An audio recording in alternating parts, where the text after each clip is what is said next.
What's going on, ladies and gentlemen? I'm your host Skylar here on the Dreamin' Dollars YouTube channel, and before I get started with this video, I wanted to thank all of you so much for watching these videos and hitting the subscribe button. We just hit 50 subscribers. Well, actually, as you can see now, 55. So thank you all so much for the continued support on the channel, and I look forward to providing you guys with some more awesome content. In today's video, I'm going to be talking about the Power Corporation of Canada, giving a quick run through on why this is the next stock that if it dips down in price, I'm going to be going very heavy in, and why I am so bullish on this company. But before I dive into that, I'm making a quick update with a new series I'm going to be bringing to the channel.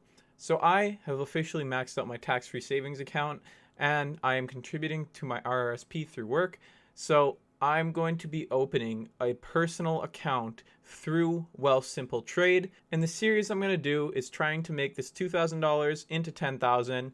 I will be contributing more and more money to it to help me get there on top of the gains I make in the account, but I will track it and do weekly updates, hopefully every Sunday starting this Sunday. So if you're ready for that series, make sure that you drop a like and you hit the subscribe button so you can be notified right when I upload that video this Sunday. And if you guys would like to support the channel even more and you're getting into trading or investing and you'd like to open a Wealthsimple account, I will put a link down in the description to sign up with Wealthsimple underneath my link, and then you will earn yourself 10 free dollars as well as help out the channel. So thank you guys so much again for supporting the channel, and let's dive right on into the Power Corporation of Canada. So the Power Corporation of Canada, despite its name being the Power Corporation, is a management and holding company that focuses heavily on financial services, and they have traded somewhat stagnant since before the 2008 financial crisis,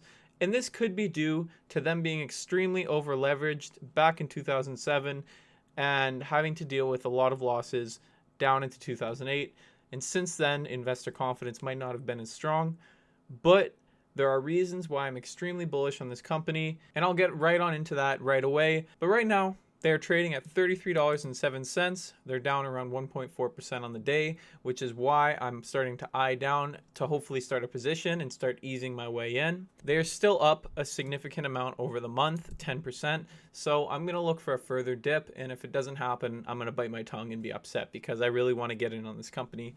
It currently has a 5.41% dividend yield, and I'll go over if that's safe later in the video as well.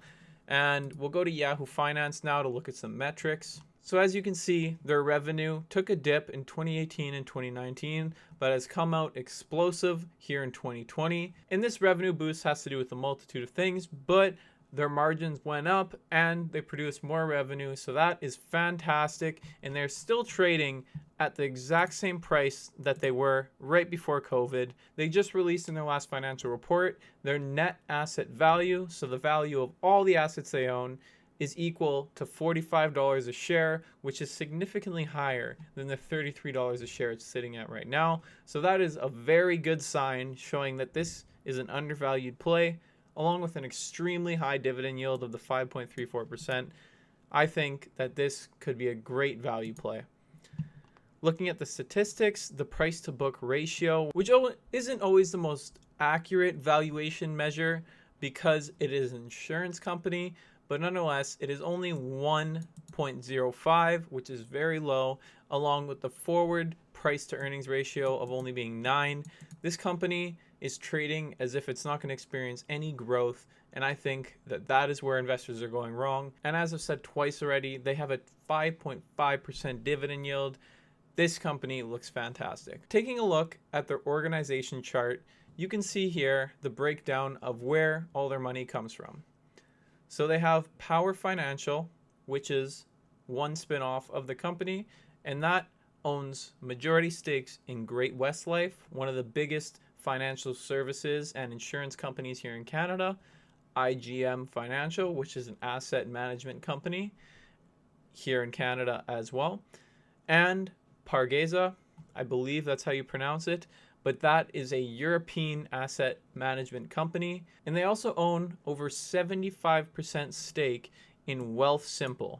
And I think that is a massive part of the business that is going to experience much more growth. I looked into the financial sheets and I found that Wealthsimple has grown 94% year over year from 2019 to 2020, which is astronomical. And I think that'll continue with it being a lot of millennial and Gen Z's number one pick for doing their finances and doing their investing. So that right there shows me that they are investing in some very innovative fintech, and I believe they're going to continue doing well. They also own 14% of China AMC, which is another Chinese asset management company, and a few more investment platforms that I'm not as aware of here. But a few things I like about this breakdown is that there is a diverse geographical range in the companies they hold. It's not all focused on Canada, with a decent emphasis on China, a large emphasis on Europe. This company is well diversified in the asset management, insurance, and financials business. And I think with Wealthsimple and some of their other fintech investments, there's going to be a lot more growth coming to this company that yields an extremely high dividend. Now, although this website shouldn't be the sole reason you buy into a stock, I think Simply Wall Street breaks down stocks pretty well, and it can offer you some great insight into the company. So looking over their breakdown of Power Corporation of Canada, you can see here their analysts are giving them a 16.6% undervalued rating, and that would make sense given their $45 net asset value.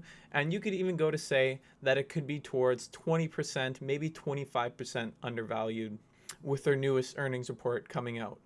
This might not reflect that earnings report, but regardless, it is trading significantly below its fair value. Now, one thing about this company that might be a little bit of a red flag is they do have a significant amount of debt, and their ratio has gotten higher, probably to do with their increased stakes in new developments and these fintech companies. But nonetheless, it is at 53.4%, which is not necessarily a giant red flag because they have many more assets than they do liabilities. But it is considered high nonetheless, so we have to make sure to point that out. But their debt is well covered by their operating cash flow, and that just means that their cash flow that they're receiving through their operations can cover their payments that they need to make on their debt. So that doesn't mean they'll have to dilute shares or take on more debt to pay off debt at a higher interest rate. And with the company yielding such a high dividend yield, you have to ask yourself, is this dividend safe?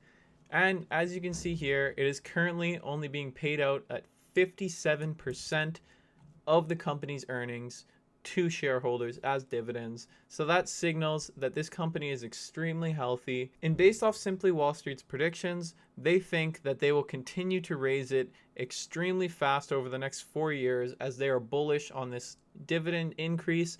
And if they happen to do that, based off of right now's cash flows, they will only have 65% of its earnings paid out in dividends. And that alone shows that this company is healthy and it has a lot more room to grow the dividend, especially if a lot of their fintech investments and their other companies keep growing the way that they have been. One last thing to look at here on Simply Wall Street that I like is that they have been buying back shares over the last year like crazy. So as you can see, $2 million worth of shares were bought back within the last 12 months, and another 500,000 were bought back within the last 3 to 6 months.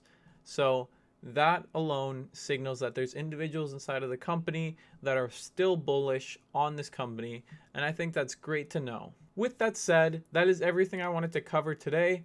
Make sure you hit the subscribe button so that you can stay notified when my new videos come out. And if you found any value, please drop a like. For more time and effort put into this video, I appreciate you all for watching and staying to the end. Make sure you drop a comment on what you thought about the video, good or bad. I'd like to hear what you guys are thinking. So thank you so much again. I hope you're all staying safe through these unprecedented times, and I'll catch you on Sunday with my brand new series. Take care until then.